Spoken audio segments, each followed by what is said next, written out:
तो उन्होंने बोला तुम ढोंग फैलाते हो। तो इस व्यक्ति ने कहा कि हम ढोंग नहीं फैलाते, आपकी बेटी को कैंसर है ना? जज ने कहा हाँ बिल्कुल से, पेट का कैंसर, हाँ बुलाइए। बुलाया, सबके सामने पेट के अंदर हाथ घुसा। और ऐसी कोई बात होती कि सुनी सुनाई होती तब तो कोई बात, इंटरनेट में सर्च करो मिलेगा। और सबके सामने निकाल बोले यह कैंसर, और ठीक हो गई। उसके बाद क्योंकि मुस्लिम तो था ही, जिहाद विहाद किया, जेल में है इस समय, जिंदा है लेकिन। तो अब इस शक्ति को क्या मानोगे? वो स्वयं इस बात को कह रहा है मुस्लिम होकर के कि हमने नर्क का दर्शन किया। तो नरक होते हैं और पाप कर्म से बचो, इसलिए ऋषियों ने नर्क का वर्णन किया है।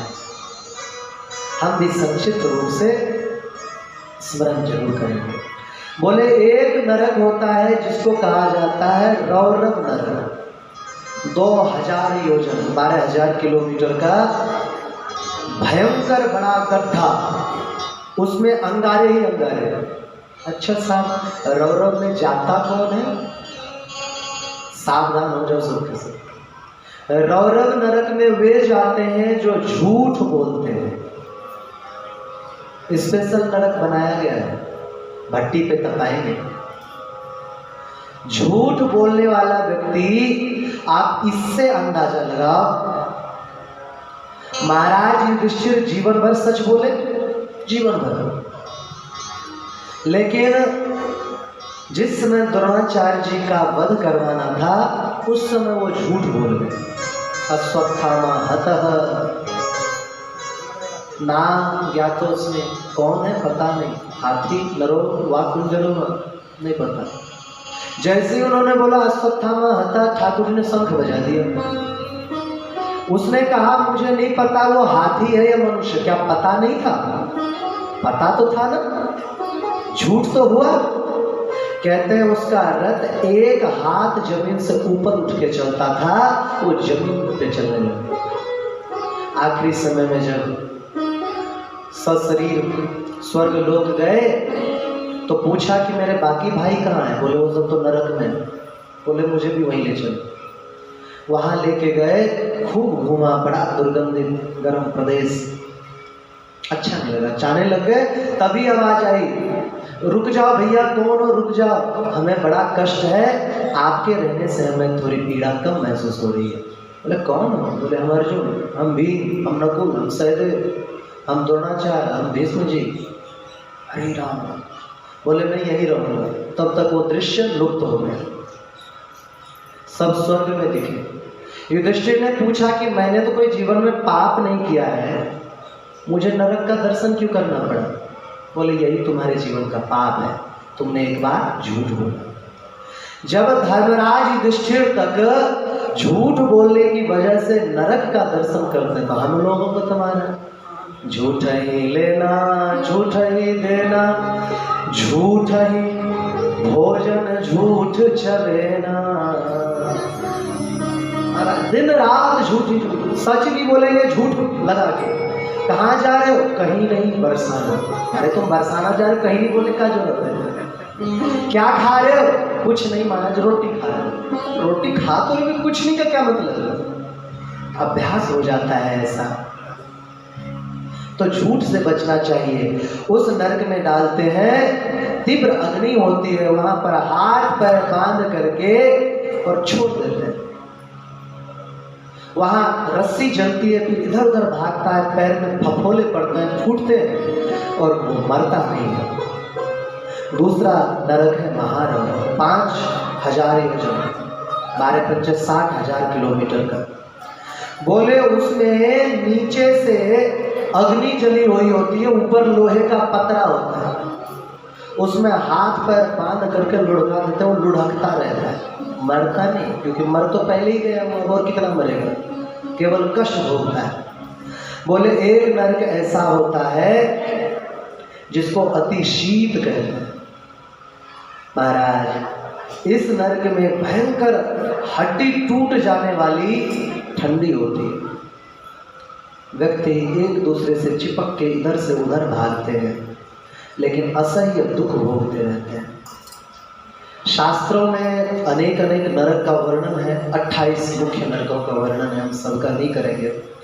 तो बोले कि ऐसे नरकों में दिन रात जब व्यक्ति अपने पाप को भोग लेता है उसके बाद वह शुद्ध होता है। आगे वर्णन करते हुए ये कहते हैं, हरिशन, जो मनुष्य ब्रह्म हत्या करता है या अपनी बहन के साथ समागम करता है उन सभी को तप्त कुंभ नरक में जाना पड़ता है। बोले जो व्यक्ति निषिद्ध पदार्थों का विक्रेता है, मदिरा शराब बेचता है। एक जगह कथा हुई तो जो मुख्य यजमान था वो कहता था हमारे यहाँ भोजन क्या करो, तो हम कहते थे नहीं मैं मंदिर में ठहरा हूँ, कथा तुम्हारे यहाँ करूँगा, खाऊंगा। कई दिन हो गए, उसे क्या लगा कि लगता है किसी ने महाराज जी को बता दिया है। वो बोले महाराज जी मैं व्यापार शराब का करता हूँ पर पीता नहीं हूँ, और आप महात्माओं ने किन्हीं मुख से सुना है कि व्यापार तो व्यापार है, इसमें कोई पाप नहीं। बताओ ये किसने कह दी? कौन सा ऐसा महात्मा आ गया भाई कि व्यापार व्यापार है? शराब का व्यापारी सबसे बड़ा पापी, जाने कितनों का घर लूटता है, जाने कितनों के गृहस्थ जीवन में बाधा डालता है, पति पत्नियों को पीटते हैं, पत्नी के ऊपर हाथ उठाने वाले व्यक्ति धनी नहीं बन सकता इस जीवन में। नार्यस्तु यत्र पूज्यन्ते तत्र रमन्ते देवता, जहाँ नारी का सम्मान है वहाँ देवता देवी निवास करते हैं। तो जो शराब बेचता है उसे तप्त लौह नामक नरक में डालते हैं, लोहे को पिघला के पिलाया जाता है। जो शराब पीता है उसको भी, जो बेचता है उसको भी। और जो वेद विक्रेता या वेद निंदक है, अब ये स्मरण रखना ध्यान से, वेद विक्रेता का मतलब क्या हुआ? वेद बेचने वाला नहीं, पुस्तक बेचने वाला अगर नहीं बेचेगा तो लाएंगे कहाँ से खरीद कर? वेद विक्रेता मतलब होता है ज्ञान को बेचने वाला, रामायण की कथा करके पैसा कमाने वाला, भागवत की कथा करके पैसा कमाने वाला, उसे कहते हैं वेद विक्रेता। इनके लिए एक स्पेशल नरक है जिसको महाज्वाल कहते हैं। इसमें इनके हर एक अलग अलग अंग पे जलते हुए लोहे को रखा जाता है, तप्त लोहे। और बोले कि वीर मर्यादा का जो परित्याग करते हैं, देवता ब्राह्मण से द्वेष करते हैं, उन लोगों को लाला भक्ष नाम के नरक में डाला जाता है। अनेक तरह तरह के नरकों का वर्णन किया। क्यों किया? ताकि जीव पाप से बच सके। कई तो ऐसे नरक का वर्णन है महाराज। एक है असीपत्र नरक। वो किसके लिए होता है पता है? जो बैल को खेत में खाते देख करके साटी मारता है, डंडा मारता है, उसे असीपत्र वन नाम के नरक में भेजा जाता है। तो याद रखना, बैल को इसे मारने की जरूरत नहीं है। ज़्यादा बैल हो गए, पकड़े, माता जी गौशाला बरसाना पहुंचा दो। तो नरक का वर्णन इसलिए किया गया है ताकि जीव पाप से बचाए।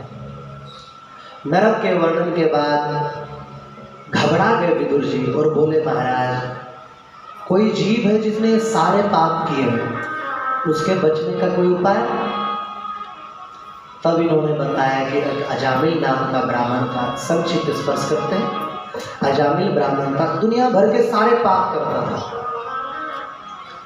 उसकी एक सगी पत्नी भी थी, उस पत्नी को छोड़ दिया और पत्नी को छोड़ करके एक वेश्या से ब्याह कर लिया।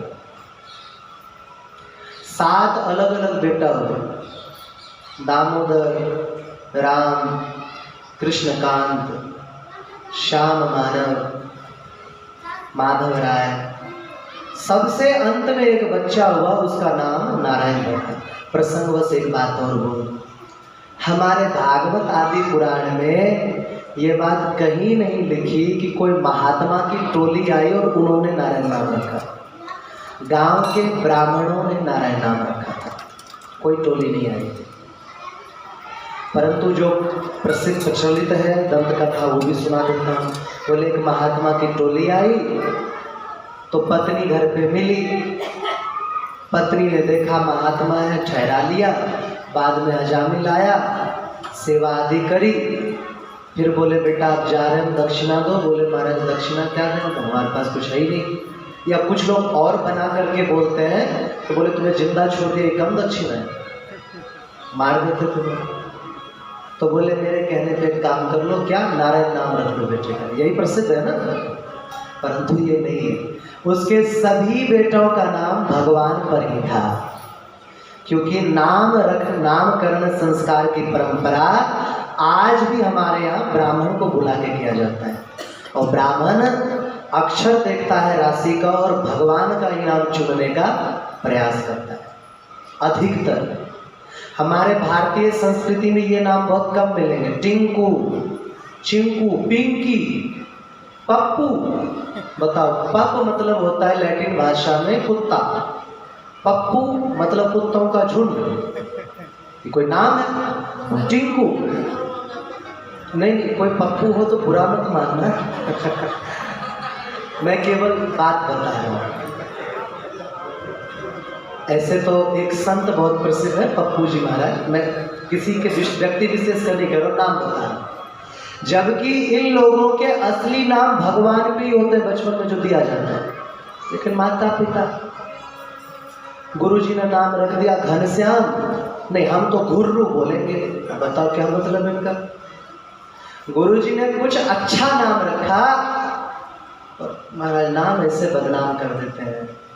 बिहार में वाह लगा देते हैं हर नाम में, पपुआ, चिकुआ, टिंकुआ। तो ये गलत है। भगवान का नाम रखने की परंपरा ब्राह्मणों ने शुरू से डाल रखी है, क्योंकि नाम कौन रखता है, ब्राह्मण ही तो रखते हैं। तो नारायण नाम था उसका। अंतिम समय तक पाप में व्यतीत हुआ। आखिरी समय देखा उसने कि 4 यमराज के दूत दिखाई पड़े।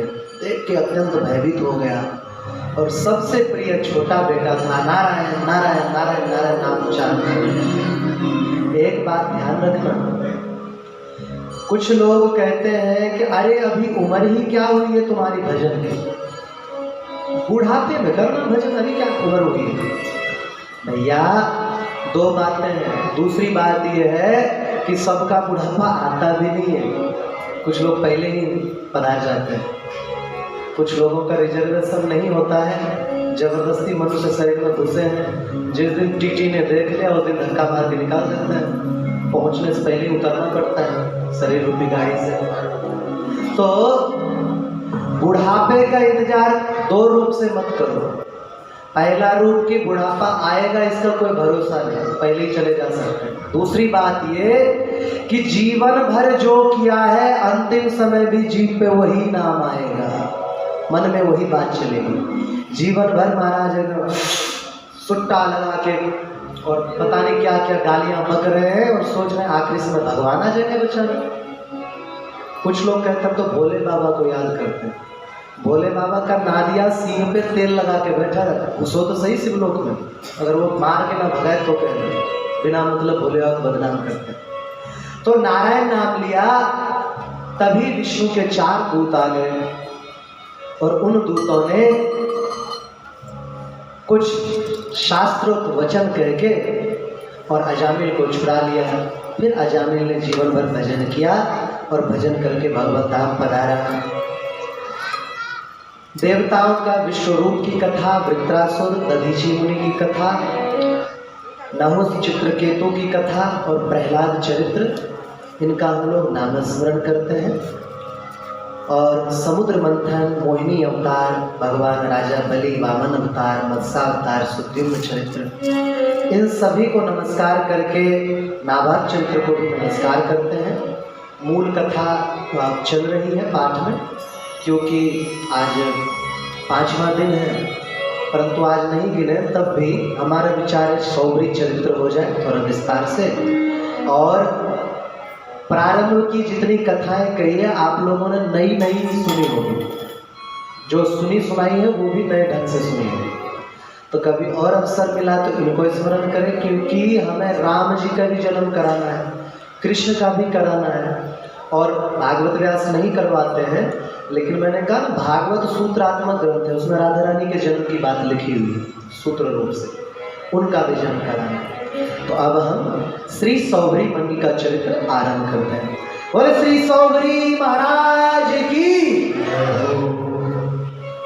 कम से कम अपने वंश के महात्मा का तो जोर से जयकारा लगा। बोले सौभरी मुनि महाराज की।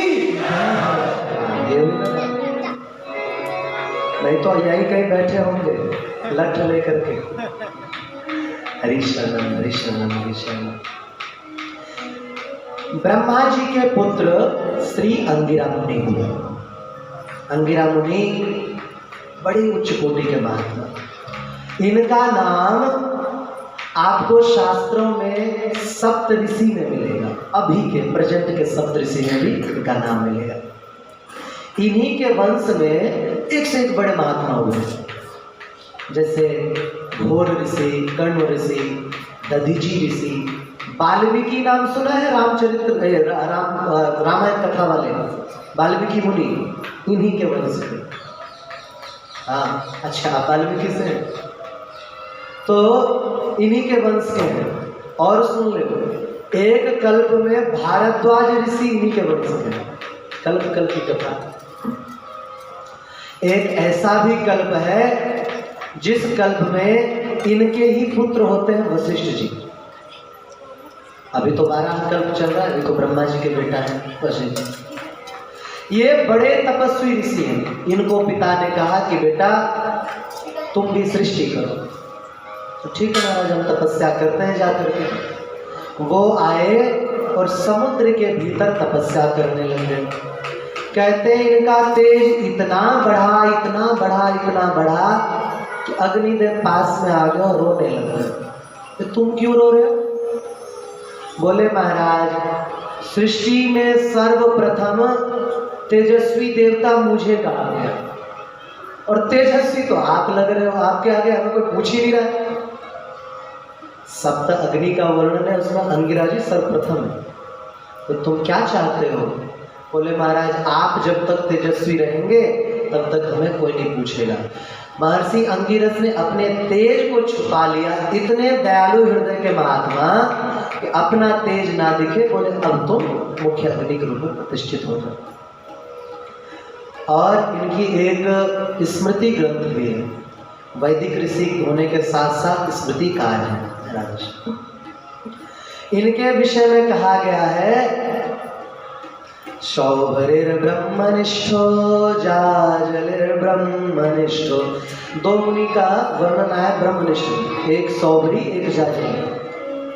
तो ब्रह्मनिष्ठ प्रथम महात्मा अंगिरस मुनि हुए, बहुत बड़े विद्वान। आज बारिश हो जाने के एक और कारण समझ लो। बारिश के देवता इंद्र है ना, इंद्र की अंगिरा जी की नहीं बनती। अंगिरा ऋषि ब्रह्म ज्ञानी थे। हरिशरण। एक बार इंद्र पहुंच गए कि महाराज हमें ब्रह्म ज्ञान दो।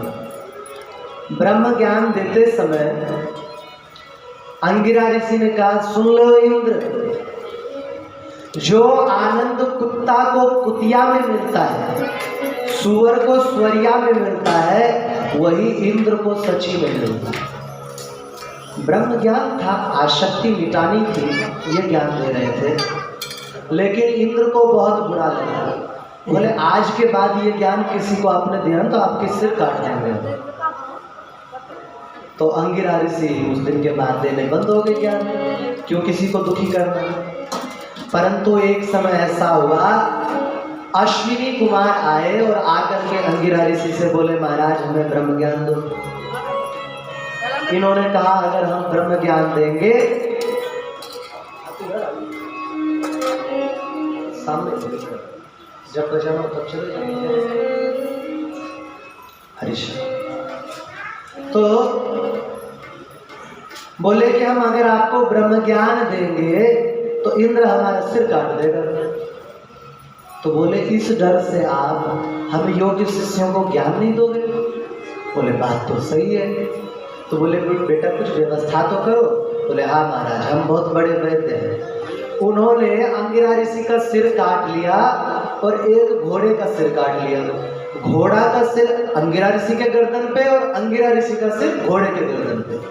उस दिन से इनको अश्वांगिरा कहा जाने लगा और इनका जो वेदांत सूत्र है उसे अश्वांगिरा सूत्र कहा जाता है। महाराज अश्व के मुख से उन्होंने पूर्ण ब्रह्म ज्ञान दिया है। जब पूर्ण हो गया इंद्र ने कहा ये तो नहीं मानना, आया और वज्र मार करके गर्दन काट दी। करना क्या था, अश्विनी कुमार ने वो गर्दन इधर लगा दी, ये गर्दन उधर लगा दी। तो बड़े तपस्वी ऋषि थे, इनका पुत्र घोर ऋषि हुआ। घोर ऋषि के विषय में कहा जाता है कि जिस समय भगवान श्री कृष्ण गंधमादन पर्वत पर गए थे तपस्या करने के लिए, उपमन्यु से दीक्षा ली थी, उस समय पाशुपत रक्षा मंत्र और पाशुपत स्तोत्र की शिक्षा उन्होंने घोर ऋषि से ली थी। इन्हीं घोर ऋषि के कर्ण हुए। अब यहां से आपको आगे दधीची के श्री सौभरी मुनि जी की विस्तृत चरित्र समझ में आएगी। एक बार ऐसा हुआ, जो कथा पीछे छोड़े हैं मूल रूप से स्पर्श करता हूं, कि देवराज इंद्र बहुत ज्यादा अभिमान में आ गए कि हमने देवासुर संग्राम जीत लिया, हमसे बड़ा वीर कौन होगा। गुरु बृहस्पति जी आए। अच्छा, अंगिरा ऋषि के ही पुत्र है बृहस्पति जी। गुरु बृहस्पति जी आए, लेकिन वो तो अभिमान में बैठा था ना, खड़ा नहीं हुआ गुरु जी को देख के। महाराज गुरुदेव की स्थिति भगवान से भी ऊंची बताई गई है। कारण क्या है, भगवान से जोड़ने वाला हमें गुरु ही है।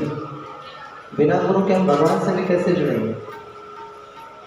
कबीरदास जी महाराज कहते हैं, गुरु गोविंद दो खड़े काके लागू पार। गुरु जी भी खड़े हैं, गोविंद किसके पैर में? बलिहारी गुरु आपकी जिन गोविंद दियो बता। बोले हे गुरुदेव, आपकी बलिहारी जा रहा हूं। क्यों? आपने कहा बेटा पहले गोविंद के चरण छू, गोविंद भगवान है। तो गोविंद से मिलाने वाले कौन है? गुरु है। बिना गुरु का क्या माना। शास्त्रों में यहां तक वर्णन आया है कि जब कोई गुरु किसी शिष्य के सिर पर हाथ रख देता है तो वो उस शिष्य के पाप पुण्य का ठेका ले लेता है। गुरु को बहुत समझना पड़ता है, इसलिए चेला भी बहुत संभल के बनाना पड़ता है। आजकल लोग गुरु तो ऐसे बना लेते हैं, क्या बताएं, मार्केट सजी हुई है। जैसे बाजार में सब्जी वाला कहते हैं ना, केला ले लो केला, करेला ले लो करेला, वैसे ही गुरु पूर्णिमा के दिन तमाम महात्मा दीक्षा ले लो दीक्षा, 100 रुपए में दीक्षा, 50 रुपए में दीक्षा, आओ कान फूकवाओ, गले में कंठी पहनो, कुत्ता बन जाओ पट्टा डाल के। हर कोई गुरु बन जाएगा, कोई भी गुरु बन जाए, सब गुरु। अरे मैंने आजकल तो भैंस भी हमारी बोलती है मैं भी गुरु हूं। तो गुरु बनने की ऐसी होड़ जम गई है लोगों में कि हर कोई गुरु बनना चाहता है। हर कोई गुरु नहीं बन सकता। गुरु तत्व के विषय में तो भगवान श्री कृष्ण तक महिमा गाते हैं। बिना गुरु का मतलब केवल इतना नहीं है कि मंत्र दीक्षा गुरु, शिक्षा देने वाले भी गुरु। जिन गुरु की कृपा से भगवान के भी दर्शन हो जाते हैं, उन गुरु को देख करके जो सम्मान ना करे उस व्यक्ति से ज्यादा भागा कौन होगा। महाभारत में हमने पढ़ा है, गुरु में केवल श्रद्धा रखने मात्र से भी सारे ज्ञान अपने आप आ जाते हैं। एक लड़का था, उसका नाम था उपमन्यु। गुरु जी का नाम था आयोधौम्य। गुरु जी ने बोला है बेटा उपमन्यु। हाँ गुरु जी, ये वही उपमन्यु है भगवान कृष्ण के गुरु। बोले बेटा तुम बड़े मोटे तगड़े दिखते हो, क्या करते हो? बोले गुरु जी भिक्षा करता हूँ, खाता हूँ और क्या। बोले बेटा गुरुकुल में रहने वालों की परंपरा होती है कि पहले भिक्षा लाके गुरु जी को अर्पण करें। ठीक है गुरु जी। गुरु जी को ला करके देते भोजन, गुरु जी एक भी रोटी उसमें से निकाल के देते नहीं, सारा रख लेते। कुछ दिन बाद बोले बेटा तू अभी भी तगड़ा लग रहा है। बोले गुरु जी एक बार आपको मांग के दे देता हूँ, दोबारा मैं फिर मांग के खा लेता हूँ। बोले अरे ये तो गलत बात है, दो बार भिक्षा करो। कई गुरुकुल होते थे ना, बोले तुम चले गए, अब दूसरा गुरुकुल का व्यक्ति जाएगा, तुम 2 बार जाओगे, बाधा होगा, ऐसा नहीं करो। ठीक है गुरु जी। कुछ दिन बाद फिर बुलाया, पूछा बेटा उपमन्यु। हाँ गुरु जी। तुम अभी भी तगड़े हो, दोबारा भिक्षा नहीं मांगते, मैं देता नहीं। बोले गुरु जी आप गैया चराने की सेवा दे ही रखे हो, गैया का दूध पी लेता हूँ भर पेट। बोले ये तो बुरी बात है, गैया मेरी गैया, तुम चोरी करते हो, आज से मत पीना। जी गुरुदेव। कुछ दिन बाद बोला बेटा तुम अभी भी तगड़े हो। बोले गुरुजी बछड़ा दूध पीने के बाद जुगाली करता है, नाम नाम नाम करता रहता है। बोले वो जुगाली के बाद फैन गिराता है, मैं वो फैन पी लेता हूँ। बोले बेटा बछड़े बड़े दयालु हैं, वो तुम्हें भूखा ना रहना पड़े इसलिए खुद भूखा रह के ज्यादा दूध फैन के रूप में गिराता है। होता ऐसा नहीं है, लेकिन बोलना था, बोल दिया। अब हुआ ऐसा, बेचारे को भोजन के सारे मार दिए। जंगल में गैया चराता रहा, एक दिन भूख बर्दाश्त नहीं हुई, आग का पत्ता खा गया। आग के पत्ते का असर भयानक होता है महाराज, आंखों में चली जाए, आंख खराब हो जाए। खा जाए डायरेक्ट व्यक्ति तो बहुत नुकसान करता है। ऐसे आयुर्वेद में लाभ भी बहुत है, कम नहीं है। सरसों तेल ले, 10 कली लहसुन ले लो, 4 आक का पत्ता और 100 ग्राम लाल मिर्च डाल के पका लो। घुटना दर्द बचपन का भी होगा तो भी खत्म हो जाएगा, ये असर होता है। तो आग बहुत काम की चीज है। हरिशरण हरिशरण। तो आग खा लेने से अंधा हुआ और एक सूखे कुएं में गिर गया। गुरुजी ने शाम को देखा सारी गैया आ गई, उपमन्यु नहीं आया। चेलों से पूछा उपमन्यु कहाँ रह गए? बोले महाराज आपने उसके भोजन के सारे मार्ग बंद कर दिए, भाग गया होगा। आजकल का चेला होता तो यही करता, आजकल का चेला होता तो बताता ही नहीं। उसे गुरुजी सब भगवान की कृपा है। तो बोले नहीं चलो ढूंढने चलते हैं। ढूंढने गए, आवाज लगाई उपमन्यु बेटा उपमन्यु। कोई सवाल नहीं, गुरुदेव मेरा अरे यहाँ कैसे गिर गए? बोले भूख लगी थी, वो खाने आते हो। बोले अच्छा तो तुम एक काम करो, अश्विनी कुमारों का मंत्र दिया, इसका उच्चारण करो, अश्विनी कुमारों को मनाओ, तुम्हें आंख दे देंगे। अश्विनी कुमारों को मनाया, अश्विनी कुमार प्रकट हुए और पुआ दे के बोले कि आंख सही की, पुआ दे के बोले ये तुम खा लो तो तुम अमर हो जाओगे, तुम्हारे दांत सोने के हो जाएंगे। बोले महाराज गुरुजी ने कहा है कि जब तक मुझे भिक्षा अर्पण ना करो तब तक खाना नहीं। बड़े प्रसन्न। बोले बेटा जाओ, तुम्हें मैं आशीर्वाद देता हूँ, भगवान कृष्ण तुम्हारे शिष्य बनेंगे। लोग गुरु दीक्षा किस लिए लेते हैं? भगवान प्राप्त हो, और तुम्हें तो भगवान ही आके तुम्हारी चेला बना। तो ये गुरु महिमा का प्रताप है, गुरु आज्ञा मानने का प्रताप है। ऐसा नहीं होना चाहिए। एक गुरुजी ने कहा अरे बेटा क्या गुरुजी? बोले कि आँख क्या नाम है, ये दीपक बुझा दो, सोना है। बोले गुरुजी आंख बंद कर ले, अंधेरा ही है। अच्छा बच्चा जाके बाहर जरा देखना बारिश कितनी हो रही। बोले गुरुजी अभी बिल्ली भागती हुई आई, अभी तक बिल्लों को छू के देख लो, अंदाजा लग जाएगा। बोले बेटा कम से कम गेट तो बंद कर ले, रात्रि हो रही है। गुरुजी अब 2 काम मैंने कर लिया, तीसरा आप नहीं कर सकते क्या? तो ऐसा सेवक किसी काम का नहीं कि गुरुजी के चरण ऐसा दबाया कि चरण ही तोड़ डाले। तो इंद्र जो है गुरुदेव को देख करके भी जब नहीं उठा, बृहस्पति जी दुखित हुए, नाराज हुए और छोड़ के चले गए। बेचारा इंद्र को अब होश आया, धिक्कार नहीं लगा। गुरुजी को ढूंढा चारों ओर, गुरुजी नहीं मिले। शुक्राचार्य जी को पता चला, असुरों से कहा अभी पीटो, अभी मौका है ढंग का। तो बस महाराज इंद्र को धुलाई करना चालू कर दिया।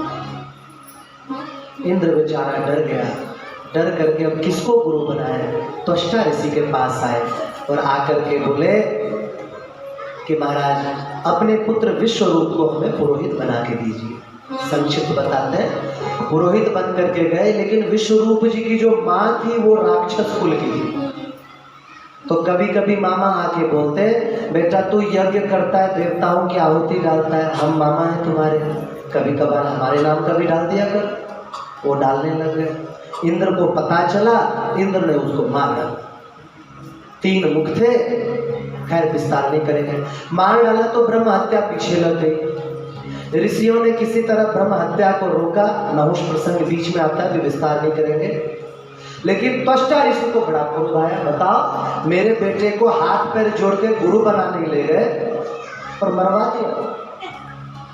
अरे जी पंखा चला लो, हम पसीने पसीने हो रहे। हरि शरणम हरि शरणम। तो उन्होंने अथर्व वेद का मंत्र लिया और अथर्व वेद का मंत्र मारा उसने यज्ञ में कि इंद्र को मारने वाला पैदा हो जाए। परंतु उदात अनुदात का भेद हुआ और वृत्रासुर उत्पन्न हुआ। इतना खतरनाक असुर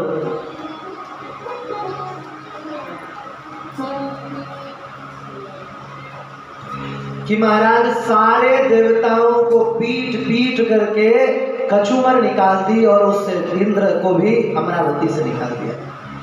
दुखी हो गया, क्या करें कैसे करें।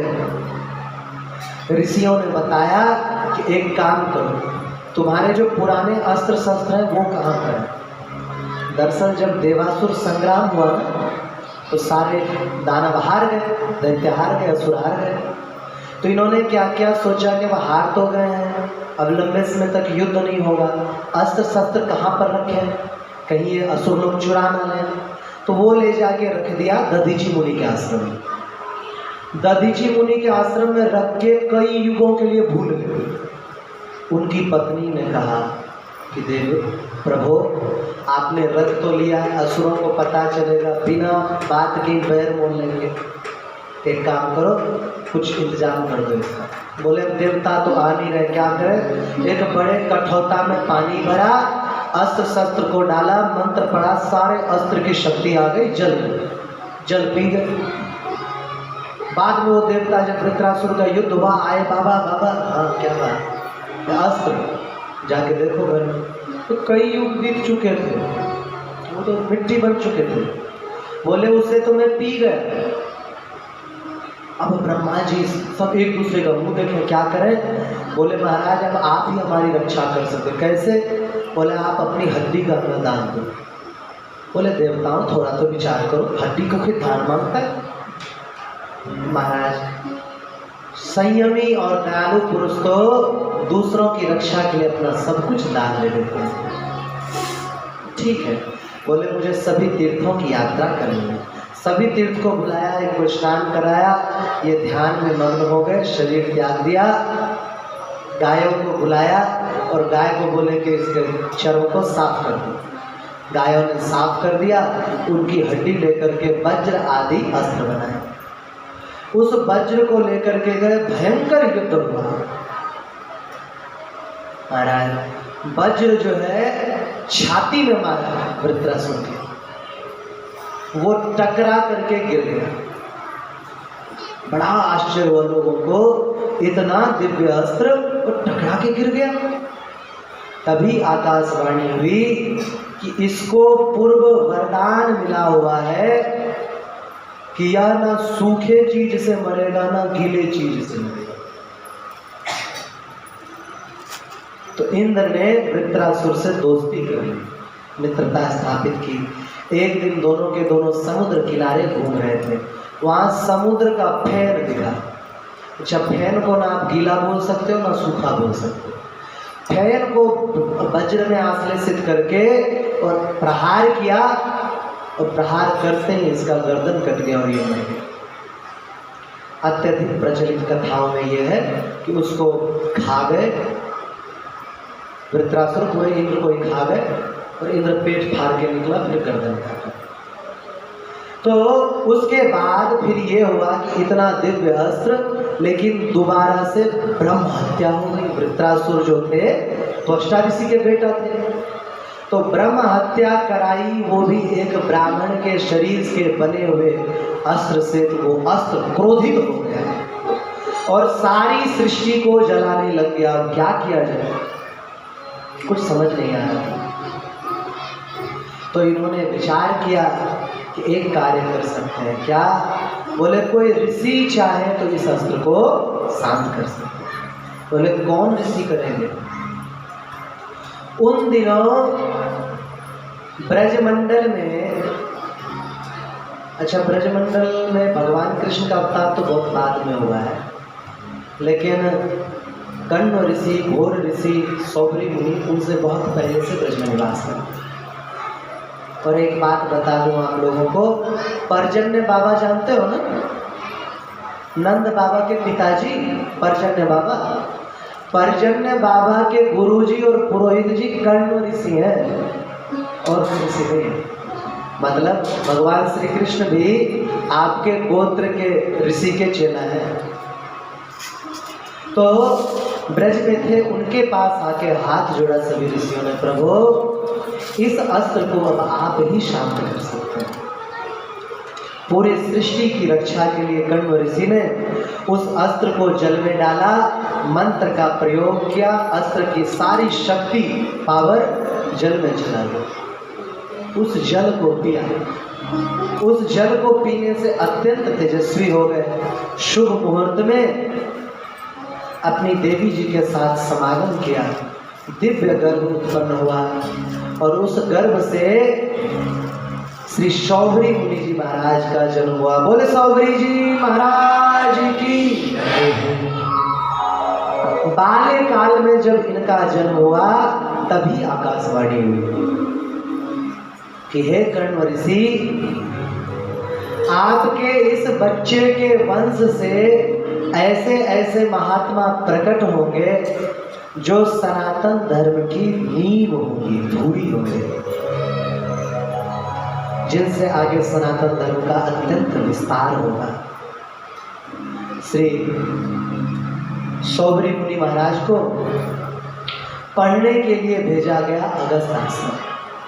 अगस्त जी ऋषि जानते हो, राम जी के काल के ऋषि, वो बड़े प्राचीन ऋषि। उनके यहाँ रह करके श्री सौभरी जी महाराज ने सुतीक्ष्ण जी आदि के साथ अध्ययन किया। इनके अध्ययन करते समय कहते हैं इनकी बुद्धि इतनी तीव्र थी कि केवल 7 दिन के भीतर ही इन्होंने सारे वेद, पुराण, शास्त्र, स्मृति, उपनिषद, सिद्धांत ग्रंथ, संहिता सब कुछ कंठस्थ कर डाला। और गुरु जी के पास आकर के बोले, गुरुदेव बताइए क्या गुरु दक्षिणा मांगते हैं? गुरु जी बोले, बेटा तुम पढ़ लिख गए हो, इतना हमारे लिए पर्याप्त है। बोले नहीं गुरुजी, कुछ तो मांगिए। तो इन्होंने बताया कि मेरे शिष्य हैं नागजन, नाग सर, एक ऐसा समय आएगा कि जिस समय तुम्हें चुनाव करना पड़ेगा कि भगवान के संबंधी को चुने या सर्प को चुने। उस समय तुम हमारे सर्पों की रक्षा करना। गरुड़ जी भगवान के संबंधी है, वाहन है, और जाजल ये सौभरी ऋषि भगवान कृष्ण के भक्त हैं। तो अगर ऐसे चुनना होता तो वो गरुड़ जी को ही चुनते ना। बोले यही गुरु दक्षिणा है। ब्रज में आए और पिताजी ने कहा कि बेटा अब तुम वयस तुम्हारी बढ़ गई है, उपेंद्र आए हुए हैं तुम्हारे विवाह के लिए, तुम विवाह करो। इन्होंने पिताजी से कहा, कण्व ऋषि से, पिताजी हमारे जो प्रपितामह थे, प्रपितामह मतलब होता है परदादा, अंगिरा मुनि जी, बोले हमारे जो प्रपितामह थे उन्होंने अंगिरस स्मृति में वर्णन किया है। क्या वर्णन किया है? उसमें उन्होंने वर्णन किया है कि जीव बिना भगवान के भक्ति के इस संसार के जन्म मरण में निरंतर पिसता रहता है। अंगिरस स्मृति में यही लिखा हुआ है। बोले पिताजी आपको यह उत्तम नहीं लगता है कि हम भजन करें? कर्ण ऋषि तो ऐसे ही भक्त थे। बोले बेटा बहुत अच्छा, भजन करो। वो आए और आके यमुना जी, जहाँ आज यमुना हद है, यहाँ सुनरक जगह, वहाँ पर भजन करने लग गए। अभी कुछ वर्ष ही हुए थे कि राजा मानधाता जी के राज्य में अकाल पड़ा, भयंकर अकाल पड़ा। बहुत यज्ञ किए, बहुत तप किए, तीर्थ किए, दान किए, परंतु वह अकाल समाप्त नहीं हो रहा था। अकाल कैसे समाप्त हो? इधर इंद्र को भय लगा कि सौबरी मुनि तप कर रहे हैं, कहीं हमारी गद्दी न छीन ले। वैसे बड़ा अजीब सिस्टम है। मैंने अभी तक कई पुराण पढ़े हैं, अरे जी अजीब लगता है। कोई भी तप करे, इंद्र को लगता है मेरी गद्दी गई, कुछ भी करे। मतलब भगवान शंकर तक पे शक करते हैं, तो क्या बताएं। हरि शरण हरि शरण। तो इंद्र ने अपने स्वर्ग की अप्सराओं को भेजा कि जाकर के सौबरी मुनि का तप भंग कर दो। अप्सराएं आई और खूब महाराज नृत्य गान किया। उसमें से सबसे सुंदर अप्सरा जो उर्वशी, वो उर्वशी बहुत महीन वस्त्र पहन करके नृत्य कर रहे थे, कंदुक खेल रहे थे। अचानक से वायुदेव ने उनके वस्त्र उड़ा दिए। अत्यंत चंचल दृश्य था। सौबरी जी मुस्कुराए। अच्छा एक बात और बता दूं, केवल 2 महात्मा ऐसे हुए हैं जिनको काम अपने वश में नहीं कर सका। एक नारायण भगवान, नर नारायण, इनके पास जब देवताओं ने भेजा ना, वो अप्सराएं खूब ठुमक ठुमक के नाचने लग गई। वो हंसे और हंस करके अपने रोमकूपों से अनंत अप्सराएं प्रकट कर दी। और वो इतनी सुंदर थी कि देवलोक की अप्सराएं से लग रहा था कंजरी हो। उसी में से एक उर्वशी को भेजा गया था। दूसरे सौबरी मुनि मुस्कुराए और मुस्कुरा करके कहा कि इंद्र को इतना समझ लेना चाहिए कि हम ब्राह्मण ने ही उनको इंद्र बनाया है। इंद्र ने हम ब्राह्मणों को कोई पद नहीं दिया। और ये करके इंद्र को शाप दिया, हे इंद्र देख लेना एक दिन तुमसे महद अपराध होगा और उस महद अपराध के चलते जगत में तुम्हारी पूजा बंद हो जाएगी। और महाराज आगे चलकर इंद्र भयभीत हुआ, चरणों में गिरा। तो बोले कोई बात नहीं, बाद में शिव जी की कृपा हो जाएगी, फिर तुम बचोगे। वही हुआ। इंद्र अहिल्या माता को देख के काम युक्त हुआ। उन्होंने शाप दिया तुम्हारे पूरे शरीर में भग योनि हो जाए। 1000 वर्ष तक शरीर में योनि लेके डोला, फिर शंकर भगवान की कृपा से आंखें हुई। तो वो मुनि तप कर रहे थे और इधर मानधाता जी बड़े परेशान थे, क्या किया जाए। अपने गुरु जी वशिष्ठ जी को कहा। वशिष्ठ जी ने नारद जी का स्मरण किया। महाराज नारद जी एक ऐसे ऋषि हैं, हर कथा में उनका रोल है, हर कथा में। नारद जी भगवान के मन है। नारद जी महाराज सुंदर कीर्तन करते हुए, नारायण नारायण करते हुए प्रकट हुए और मानधाता से बोले देखो पूरे युग में अभी के समय में एक ऐसे ऋषि हैं जिनका चरण अगर तुम्हारे राज्य में पड़ जाए तो तुम्हारे राज्य की हर विपदा दूर हो जाएगी। कौन है वो? बोले यमुना किनारे निवास करने वाले श्री सौबरी मुनि जी महाराज। अच्छा आए, सौबरी मुनि जी को कहा। सौबरी मुनि जी दयालु हृदय गए, यज्ञ किया और अखंड वर्षा की वहां पर। वापस आके तप करने लगे। अब भगवान विष्णु भयभीत हो गए, ब्रह्मा जी भयभीत हो गए। भयभीत क्यों? उनको गद्दी बद्दी की टेंशन नहीं थी। उनको यह चिंता थी कि हर कल्प में कोई ना कोई जीव भाग, ये क्या नाम है, कोई न कोई महर्षि प्रकट हुए हैं जिन्होंने वैदिक वाङ्मय से भी प्राचीन रामायण की रचना की। इस युग में ऐसा कोई भी नहीं है, और सृष्टि का कार्य भी आगे नहीं बढ़ रहा है। क्या करें? शौबरी जी का अगर विवाह हो तो कर्ण जी का वंश चले। पहले से डिजाइन तय है कौन कौन बाद में पैदा होंगे। तो भगवान विष्णु ने आकर के सौबरी मुनि से कहा, हे सौबरी। सौबरी जी ने देखा, साष्टांग दंडवत प्रणाम किया। कहिए प्रभु क्या आज्ञा? बोले विवाह करना। बोले महाराज विवाह करने पर कौन सुखी हुआ है? क्यों? बोले क्या आप सुखी हो विवाह करके? ब्रह्मवैवर्त पुराण में कथा आई है। क्या कथा आई है? ब्रह्मवैवर्त पुराण में कथा आई है कि विष्णु जी की 4 पत्नी थी। लक्ष्मी जी के विषय में हम सभी जानते हैं, तुलसी, गंगा, सरस्वती, ये 4 पत्नी थी ब्रह्मवैवर्त पुराण के हिसाब से। लेकिन इन लोगों की लड़ाई हमेशा चलती रहती थी कि ठाकुर जी आपको करते ज्यादा प्रेम, हमें नहीं करते। तो बोले कि परिवार में महाराज कलह बना रहता है, आप विवाह का कह रहे हो, हम विवाह करने वाले नहीं। वर्णन में आया है जाजल्य स्मृति में, सौबरी मुनि कथा उसी में स्मृति में आया है कि जब उन्होंने साफ मना कर दिया तो ऋषि लोग विचार करने लग गए कि इस महात्मा को कैसे गृहस्थ में लगाया जाए। अप्सरा देख के मोहित होते नहीं है, क्रोध इनको आता नहीं है, क्या करें? उन्हीं दिनों एक अद्भुत लीला हुई। क्या लीला हुई? विंता और कद्रू चले गए श्री कश्यप ऋषि के चरणों में और जाकर के बोली कि प्रभु हमें संतान चाहिए। कद्रू से कहा कैसा संतान? बोले कि हमें 1000 बेटा दो ना सांप, बड़े ताकतवर। ठीक है, तुम्हें 1000 सर्पपुत्र मिलेंगे। दूसरी से कहा आपको क्या चाहिए?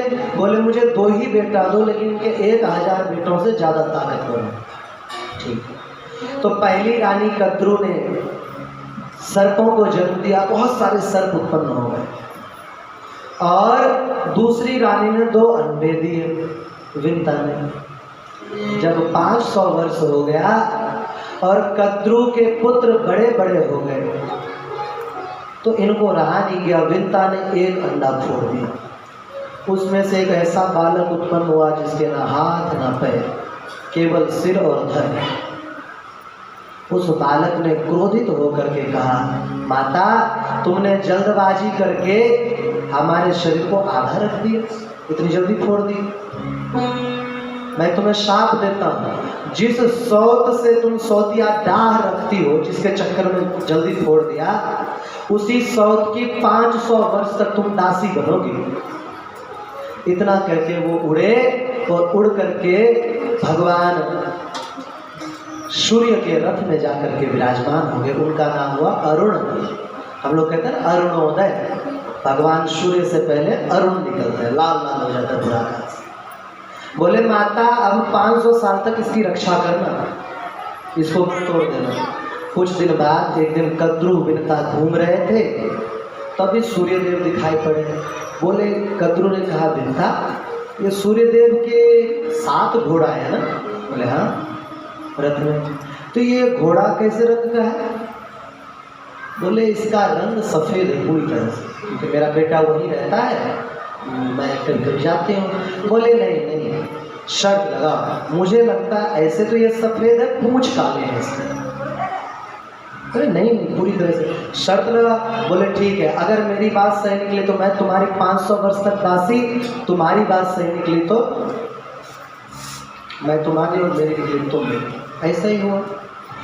इन्होंने अपने पुत्र से कहा कद्रू ने कि जाओ पूंछ में काले बाल बन के चिपक जाओ, क्योंकि उसको भी पता था पूंछ भी सफेद है। पुत्रों ने मना कर दिया। इन्होंने पुत्र को शाप दिया, जाओ जन्मेजय के यज्ञ में जल करके मरोगे सबके सब।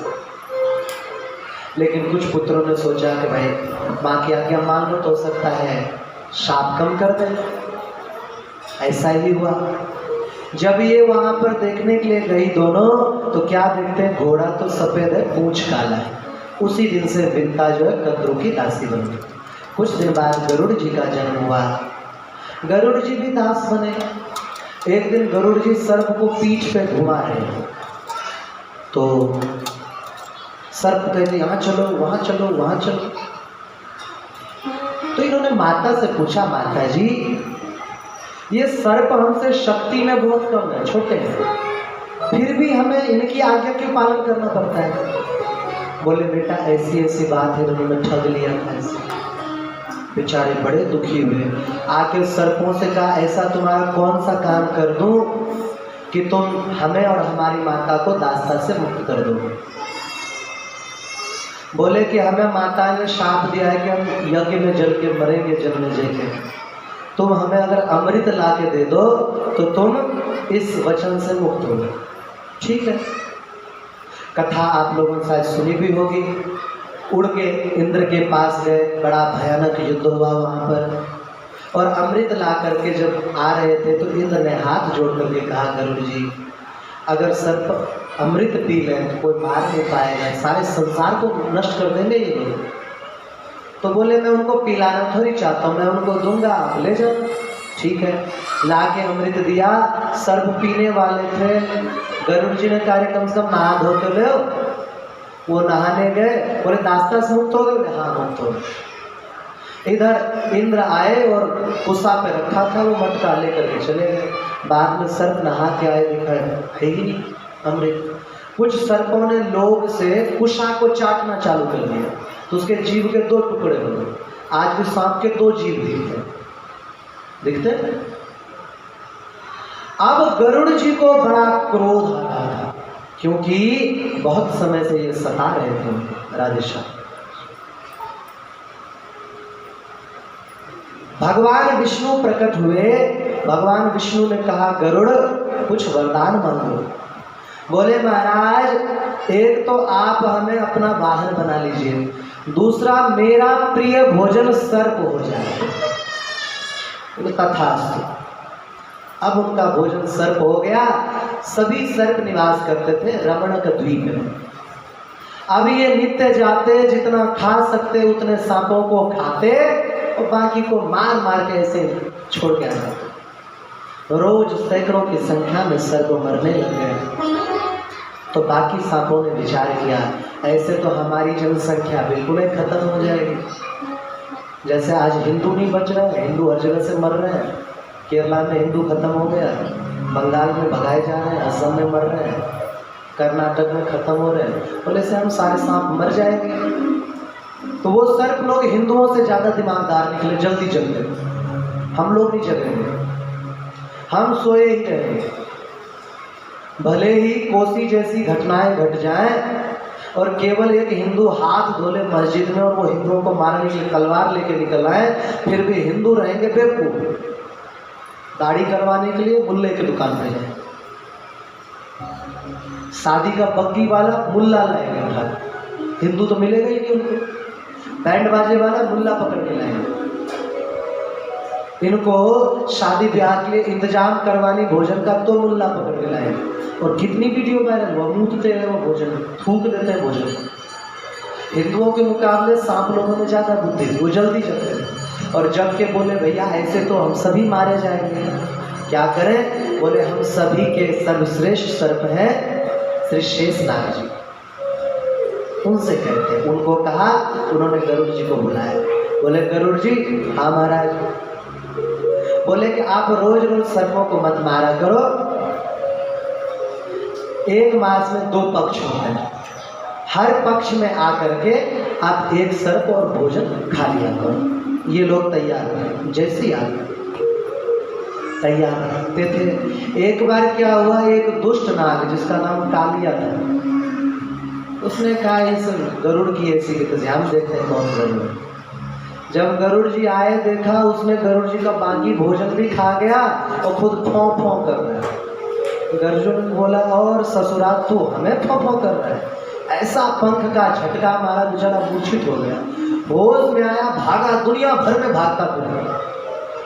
गरुड़ जी ने केवल उसी को नहीं बाकी सर्पों को भी कूटना चालू कर दिया ढंग से। सब भागे, कहीं कोई शरण देने वाला नहीं है, क्योंकि गरुड़ जी महाराज भगवान कृष्ण के, विष्णु जी के वाहन, कौन विरोध करेगा?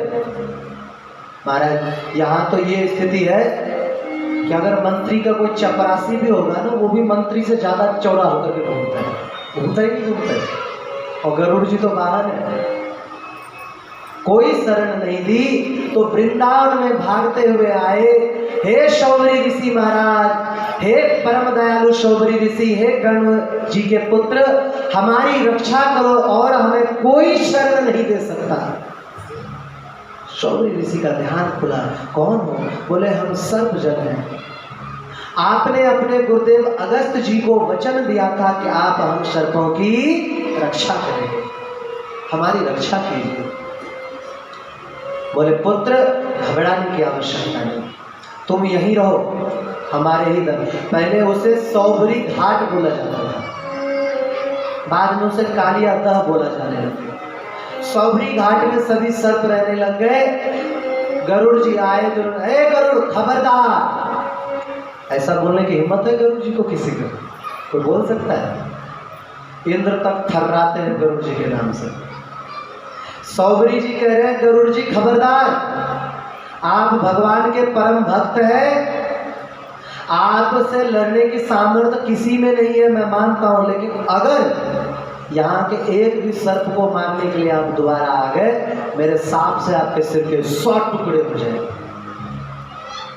गरुड़ जी महाराज जैसे उत्तम कोटि के भक्त भी उनके शाप का मान करके हाथ जोड़े, बोले प्रभु शाप नहीं भी देते, ऐसे भी बोलते हम आपकी बात थोड़ी काटते।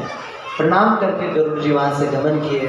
सर्प को अहि कहा जाता है, अहि को अपने स्थान में वास दिया, इसलिए उनके जितने वंशज हुए उन सभी को अहिवासी ब्राह्मण कहा गया। तो अब सभी ऋषि कह रहे हैं कि भैया इनका विवाह कैसे कराएं, कुछ हो ही नहीं सकता। आखिरकार महर्षि कर्ण की शरण में सभी ऋषि गए। महर्षि कर्ण ने कहा कि ठीक है मैं प्रयास करता हूँ। महर्षि कर्ण ने वैदिक मंत्र से तैयार चरु भेजा सौबरी ऋषि के। सौबरी ऋषि ने उसे खाया और जो बचा उसे मछलियों को डाल दिया। तो मछली आकर के खाने लग गए और आसपास इधर उधर भटकने लग गए। उनको देख करके सौबरी ऋषि बड़े हंसे। तभी ठाकुर जी प्रकट हुए, बोले सौबरी जैसे ये अपने परिवार के सहित प्रसन्न हो रहे हैं, आप भी विवाह कर लीजिए, क्योंकि कई ऐसे कार्य होने हैं जो आपके विवाह के बिना नहीं होगा। बोले प्रभु कौन से काम की बात कर रहे हो आप? बोले बताएं, आगे चल के हमारा अवतार होगा राम के रूप में, और राम के अवतार से पहले राम जी का चरित्र लिखवाना है ना, तो चरित्र लिखने वाला भी तो ढंग का व्यक्ति चाहिए कि नहीं चाहिए? कहते हैं शेरनी का दूध दोना हो तो सोने का बर्तन चाहिए। सुनाओ कहावत है कि लोहे के बर्तन में भी धोगे तो छेद करके निकल जाएगा। हरीश्वर तो बोले कि वाल्मीकि ऋषि आपके वंश में ही अवतार लेंगे। आप विवाह ही नहीं करोगे तो वाल्मीकि का अवतार नहीं होगा, वाल्मीकि का अवतार नहीं होगा तो राम जी का अवतार नहीं होगा। क्यों राम जी का अवतार क्यों नहीं होगा? बोले अरे वाल्मीकि जी का अवतार नहीं होगा तो सीता मैया किसके यहाँ पर रहेंगी? राम जी की लीला के लिए भी तो जरूरी है ना, सीता मैया को दोबारा भेजा जाएगा वाल्मीकि जी के। उनकी बात स्वीकार करके ऋषि निकले और निकल के मानधाता जी के यहाँ पर। मानधाता जी ने देखा ऐसे परम तेजस्वी ऋषि पधारे हैं, चरणों में प्रणाम किया, उच्च आसन पर बिठा के बोले महाराज दास को क्या आ गया है? हरिचंद्र बोले कि देखो प्रभु की आज्ञा है हमें विवाह के लिए, आप अपनी कन्या में से एक कन्या हमें दें। श्री मानधाता ऋषि ने विचार किया, विचार ये किया कि हम अपनी तरफ से कोई कन्या चुन करके दें तो क्या पता उस कन्या में गुण है दोष है, कुछ पता नहीं चलेगा। तो बोले प्रभु आपके लिए कुछ अदेय है क्या? लेकिन जो चेंजिंग हुई है लोग बताते हैं। मानधाता जी ने सोचा अरे ये तो बुढ़ा कुबड़ा, इसको कैसे बेटी ब्याहे, बेटी के पास भेज देते हैं, पसंद कोई करेगी नहीं या चले जाए, ऐसी कोई बात नहीं। मानधाता जी ने कहा महाराज आपके लिए कहीं आने जाने की मनाही है? अरे रनिवास में जाइए, जो पसंद आ जाए उसे ब्याह कर लीजिए। भीतर गए तो जितनी राजकुमारियां थी इनको देख करके मोहित हो गए और बोले हे ऋषि आप हमें स्वीकार कर लीजिए। बोले हमें तो किसी एक से विवाह करना है। तो सबके सब लड़ाई करने लगे, ये मेरा है, ये मेरा है। तो मानधाता ऋषि बोले ठीक है, मेरी सारी कन्याओं को आप ही ब्याह लीजिए। सभी कन्याओं को 50 कन्याएं थी और कुछ ग्रंथ के हिसाब से 8 कन्याएं थी। 8 मान लो चाहे 50 मान लो, जो भी मानना है मान लो। विवाह हुआ और विवाह के समय महाराज या तो भगवान श्री कृष्ण ने 16,108 विवाह करते समय इतने रूप बनाए एक साथ, या शौभरी मुनि ने बनाए एक साथ 50 रूप धारण किया और 50 के साथ मिला लिया, सबके समान। मेरा क्या सब आश्चर्यचकित हो गए। श्री अगस्त मुनि जी से पूछा, अगस्त मुनि जी विवाह में थे, बोले महाराज ये भी शौभरी है, ये भी शौभरी है, वो भी शौभरी है, आखिर बात क्या है? बोले शौभरी ऋषि पूर्व कल्प में स्वयं गणेश जी महाराज थे, ऐसा जाजली से कहा। बोले गणेश जी महाराज थे और गणेश महाराज किसके अवतार हैं? कल सुना चुका हूँ, स्वयं भगवान कृष्ण की शक्ति के अवतार। बोले जितनी शक्ति भगवान कृष्ण में है उतनी शक्ति शौभरी मुनि में है, इसलिए इतने रूप बना पाए, वरना इतना रूप बनाना कोई आसान काम है।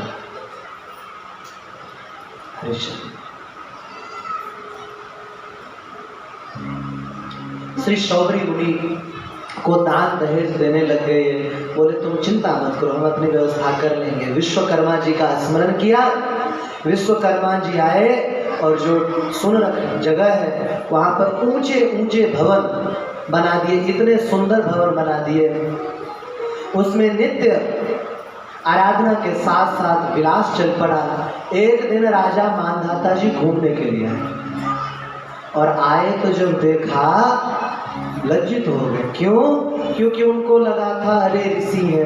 बीच बीच में कहलाते थे, जब भी ऋषि जाते ना मिलने के लिए, बोलते थे महाराज कुछ चीज की कमी हो तो बताना। मन में ये बात थी अरे हम तो सम्राट हैं, पता नहीं बेटी कैसे रहती हो। एक दिन गए तो क्या देखते हैं, ये लीला भी या तो शौभरी जी के साथ हो या कृष्ण के साथ हो। कृष्ण के पास नारद जी गए थे तो देखा कहीं खेल रहे हैं, कहीं कूद रहे हैं, कहीं कुछ। क्या देख रहे हैं? शौभरी ऋषि कहीं बच्चे के साथ खेल रहे हैं, कहीं बच्चे को बैठ के पढ़ा रहे हैं, कहीं अपनी पत्नी के साथ क्रीड़ा कर रहे हैं, कहीं चौपड़ खेल रहे हैं। एक जगह देखा कि कण्व ऋषि के पैर दबा रहे हैं, एक जगह देखा माता जी के लिए जल भर के ला रहे, एक जगह देखा सत्संग सुना रहे, एक जगह देखा अपने बच्चों के लिए खेती कर रहे। तो वे रूप दर्शन किए, समझ गए कि विश्व रूप बनाने की शक्ति ईश्वर में ही होती, ये स्वयं ईश्वर के अवतार है, साधन नहीं। प्रणाम करके वापस आए। कुछ दिनों बाद आकर के मानधाता जी ने कहा प्रभु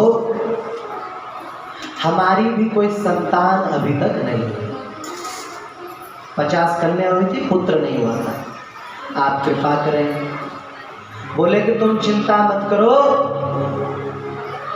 हमारा आशीर्वाद है, तुम्हारी संतान तो होगी, तुम्हारे वंश। दरअसल बात यह था रावण बार बार परेशान करता था, रावण बहुत 71 चक्रयुगी जिया था। तो बोले कि तुम्हारे वंश में एक ऐसा राजकुमार उत्पन्न होगा जो रावण का नाश करेगा, धर्म की संस्थापना करेगा। और इतना करके उनको विदा किया। बहुत काल व्यतीत होने के बाद श्री शौभरी मुनि ने देखा कि उनके संतानों की संख्या 5000 हो गई है। तो शौभरी ऋषि ने सबको बुला करके शिक्षा दी और शिक्षा देने के बाद बोले कि अब मैं अपने शरीर को त्याग करके भगवान के पास जाना चाह रहा हूँ। जितनी भी देवियां थी उनकी पत्नियां, उन्होंने कहा प्रभु पति के लिए तो पति ही विकल्प है। महर्षि शौभरी जी ध्यान में मग्न हुए, कृष्ण का चिंतन करते करते विमान से, वैकुंठ से विमान आया, उस पर बैठ करके शौभरी मुनि पधारे। उनके शरीर को लेकर के सभी माताओं ने चिता पे सती हो गई। बोले सौभरी जी महाराज की। जितने लोग सौभरी ऋषि के संतान हैं और अंगिरस गोत्र के हैं, उनके लिए कुछ लिख करके लाया हूँ, या तो याद कर लो, फोन चालू करके रिकॉर्ड कर लो। सौभरी कुल में अंगिरस गोत्र के 11 जो कारक हैं, अगर कारक ना पता हो ब्राह्मणों को तो कहते हैं वो ब्राह्मण योग्य नहीं है, पूजा कराने योग्य नहीं है, पवित्र नहीं है तो ब्राह्मण परंतु पवित्र ब्राह्मण नहीं है। तो अपना 11 कारक सभी को याद होना चाहिए। या तो लिख लो या फोन चालू कर लो, हम आपको बता देते हैं। हरिश्चंद्र हरिश्चंद्र। अरे माटी का धोनाओ कुछ तो कर लो, कर ली चालू, ठीक। आपका गोत्र है अंगिरस, है ना, अंगिरस गोत्र है। प्रवर क्या होता है?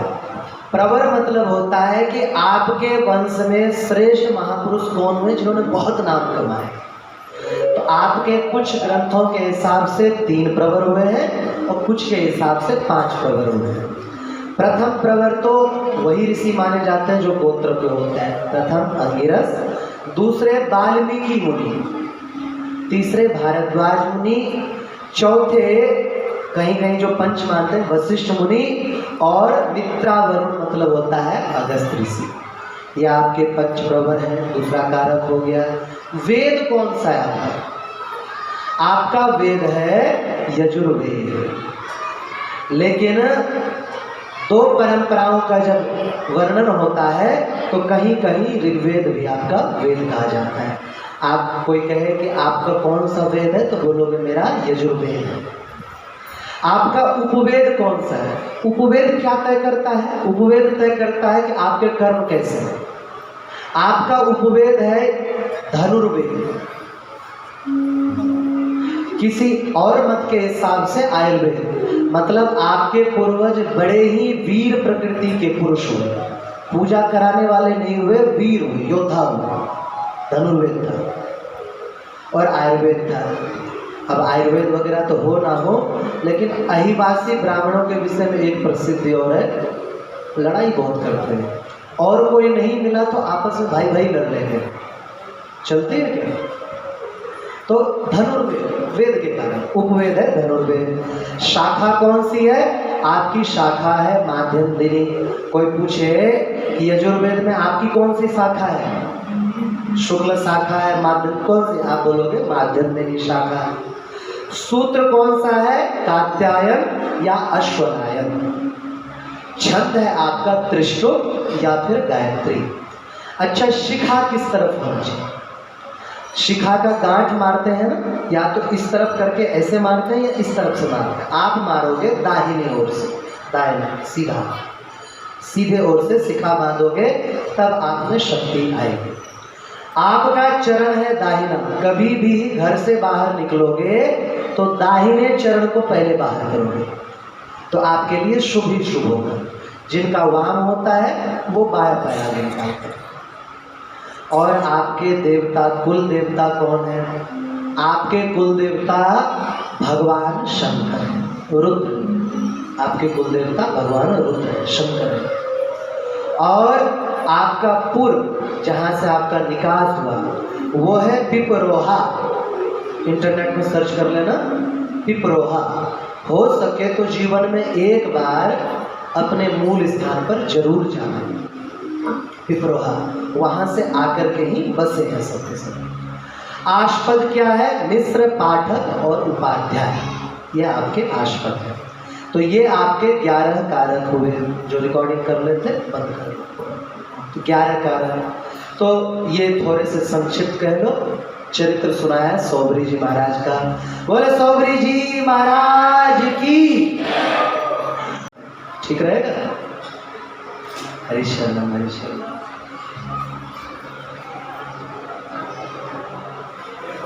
भगवान श्री राम जी के चरित्र के विषय क्या हुआ? अगर कोई शंका हो आपको और भी सौबरी जी के मुनि के विषय में, तो अंत में समय देंगे, आप वो भी पूछ सकते हो। है कोई शंका?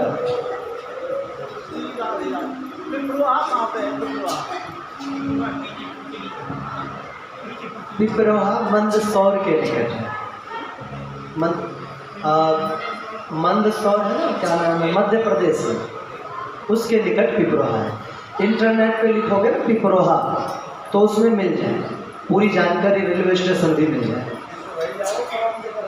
क्या है कि जब से मैं ब्रज में आया हूँ ना, मेरे पैर टूट गए हैं, तब से मैं बाहर नहीं जा पाया, तो मुझे नहीं पता कौन सा जगह कितनी दूरी पे। याद रख लो बस, पता तो चल ही जाता है कौन सा स्थल कहाँ है। पिपरोहा में ना आपकी वंशावली मिलेगी, पूरा सौबरी ऋषि से लेके आप तक की पूरी वंशावली मिल जाएगी, और आपके और कौन कौन से श्रेष्ठ महापुरुष में ये मिल जाएगा। जड भरत महाराज थे ना, जड भरत जी आपके ही वंश के हुए हैं, अंगिरा गोत्र के हुए हैं। और बताऊं, एक ऐसे महात्मा है जिन्होंने भागवत का इतना बड़ा भाष्य लिखा, महाराज जी 118 खंड में, भागवती कथा नाम से, प्रभुदत्त ब्रह्मचारी जी, वो आपके ही गोत्र के हैं, प्रभुदत्त ब्रह्मचारी जी। तो बड़े बड़े महात्मा आपके गोत्र में हुए हैं। तो इसका पता कहाँ से चलेगा? आप जब अपने पूर्व में जाओगे, जो निकास स्थान है ना, वहाँ जाओगे तो आपको पता चलेगा, अरे ये ऋषि भी हमारे गोत्र के, अच्छा ये ऋषि भी हमारे गोत्र के हुए हैं। तो तमाम ऋषि आपके गोत्र के हुए हैं। बाकी कर्ण जी की एक और भी कथा है, वो कृष्ण चरित्र आएगा तब हम आपको सुना देंगे। और शौबरी मुनि भी कृष्ण के दर्शन के लिए आए हैं, वो भी सुनाएंगे, जब चरित्र आएगा तभी सुना देंगे। समझ में आया शौबरी जी के चरित्र? नहीं आ गया? अब कोई अगर बोले ना शौबरी ऋषि कामी क्रोधी थे, तो लठ में तेल पिला के रखना, बोलना कि कारण पे विचार करो। जो शौबरी ऋषि अप्सरा को देख के मोहित नहीं हुए, दिव्य देवी को देख के मोहित नहीं हुए, मछली को देख के खाक मोहित हो गए, भगवान की इच्छा थी, प्रार्थना की, इसलिए स्वीकार किया। हरि शरणम हरि शरणम हरि शरणम। भगवान श्री राम